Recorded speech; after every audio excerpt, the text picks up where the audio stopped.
नमस्कार, आप देख रहे हैं क्रिकेट हाउसफुल। आपके साथ मैं हूं रवि ठाकुर। तो आईपीएल में प्लेऑफ की रेस जो थी वो बड़ी दिलचस्प हो गई है, क्योंकि कल तक हमें मालूम नहीं था कि कौन सी टीम प्लेऑफ में पहुंचेगी। आरसीबी होगी, गुजरात होगी, पंजाब होगी, दिल्ली होगी, मुंबई होगी। लेकिन कल जो दो मुकाबले हुए हैं उसके बाद अब तस्वीर क्लियर हो गई है। कल एक साथ तीन टीमों ने प्लेऑफ में क्वालिफाई कर लिया है। वो तीन टीमें कौन कौन सी हैं, पॉइंट टेबल से समझिए। पहली टीम है गुजरात, जिसने जैसे ही क्वालिफाई किया और अपने साथ दो और टीमों को क्वालिफाई कर दिया।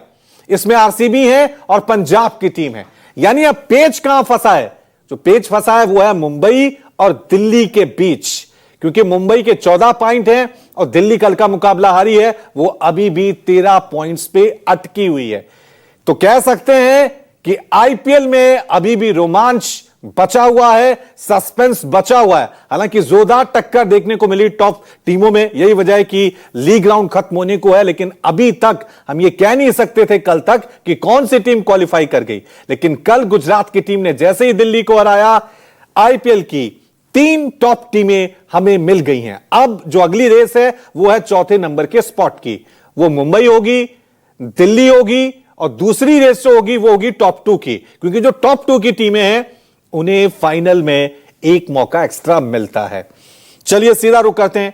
मेरे साथ मेरे सहयोगी अंकित प्रमोद बने हुए हैं न्यूज रूम से। अंकित, कल तक हमें मालूम ही नहीं था कौन सी टीम क्वालिफाई करेगी, क्यों किसी के आगे नहीं लिखा था। लेकिन कल जैसे ही गुजरात ने मैच जीता, तीन टीमों के आगे क्यों लिख दिया गया, यानी तीन टीमें अब क्वालिफाई कर गई हैं प्लेऑफ के लिए। चौथा स्पॉट खाली है। देखिए, चौथा स्पॉट तो खाली है, लेकिन अभी भी तीन टीमों की लड़ाई चल रही है। दिल्ली कैपिटल्स भी है इसमें, मुंबई इंडियंस भी है और लखनऊ सुपर जायंट्स को हमें नहीं भूलना चाहिए, क्योंकि वो 10 अंकों के साथ है और उनके 3 मैच बाकी है। अब आप देखिए, अगर मुंबई इंडियंस एक मैच भी हार जाती है तो 16 पे रह सकती है, अगर वो एक मैच जीतती है, एक मैच हारती है। लेकिन एलएसजी के पास अच्छा खासा चांस है कि अच्छे रन रेट से तीनों मुकाबले जीते, 16 पॉइंट्स हासिल करे, क्योंकि दिल्ली के साथ अभी जो हाल हम देख रहे हैं वो घर में हार रही है, वो रन चेज भी नहीं कर पाती। अगर वो 200 रन भी बनाती है तो दूसरी टीम आसानी से हासिल कर लेती है। और गुजरात टाइटंस ने कल जिस तरीके की बल्लेबाजी की दिल्ली में आके, वो तो काबिल तारीफ है। आप देखिए कि 10 विकेट से मैच जीत गए। आपकी बॉलिंग लाइनअप इतनी कमजोर थी दिल्ली की कि आप एक विकेट नहीं गिरा पाए। आप एक जीता हुआ मुकाबला, क्योंकि 20 ओवर में अक्सर ये कहते हैं कि अगर 180 रन या 190 बन जाए तो विनिंग टोटल है, लेकिन आप अपने घर में ही हार रहे हैं। और ये हार जो है दिल्ली को जो घर में मिल रही है, ये इन्हें बहुत चुभने वाली है, क्योंकि अब प्लेऑफ की रेस से इनका थोड़ा सा रिश्ता दूर होता दिख रहा है। अंकित, इस दिल्ली की टीम, हम रोज ये सवाल पूछ रहे हैं, पहले 4 मैच जीते, शानदार फॉर्म में दिखे, आखिर में ऐसा क्या हो गया? कप्तानी में कमी आ गई, बल्लेबाजी रणनीति में कमी आ गई, स्टार्क भी चले गए, क्या वो कमी भी खल रही है क्या? क्योंकि कल तो गेंदबाजी की वजह से आ रहे। 200 रन काफी होते हैं किसी भी टीम के लिए स्कोर बोर्ड पे। ये देखिए, और डिफेंड की बात दूर अंकित, एक विकेट नहीं आउट कर पाए आप, ओपनर्स नहीं जिता दिया कल।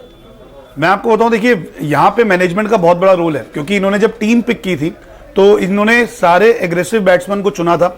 लेकिन जैसे जैसे आईपीएल आगे बढ़ता गया, पिचेस स्लो होती रही, इनके सारे बैट्समैन फ्लॉप हो गए। चाहे वो अभिषेक पोरेल क्यों ना हो, चाहे वो जैक फ्रेजर मैककम क्यों ना हो, जो पहले थे उसका छोड़ के चले गए। सिर्फ एक लोकेश राहुल हैं जो इंडियन बैट्समैन हैं जिनको सारी कंडीशंस पे खेलना आता है, चाहे वो तेज विकेट हो चाहे स्लो विकेट हो। तभी तो केएल राहुल हर स्लॉट पे आके रन बनाते, चाहे आप ओपनिंग करवा लीजिए, चाहे आप उन्हें मिडिल ऑर्डर में खिलाइए।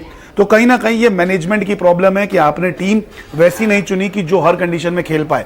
आप अभी तक अभिषेक पोरेल के बैटिंग के दम पर जीत रहे थे, आप मिचेल स्टार्क की गेंदबाजी के कारण जीत रहे थे, अक्षर पटेल मिडिल ऑर्डर में आते थे, वो रन बना रहे थे, लेकिन वहां से भी उनके रन नहीं आ रहे। तो ये कहीं ना कहीं टीम की स्ट्रैटेजीज गलत हो रही है कि अपने घर में आप हार रहे हैं और आप स्लो विकेट पे खेल नहीं पा रहे।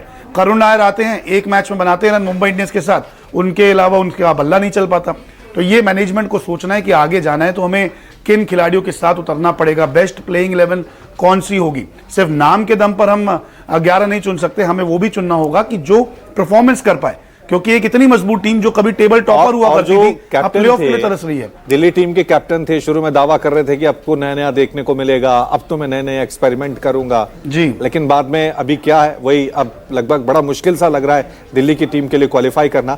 अंकित, दूसरे मैच की बात कर लेते हैं। कल जो दूसरा मैच हुआ था वो पंजाब और राजस्थान का हुआ था जी।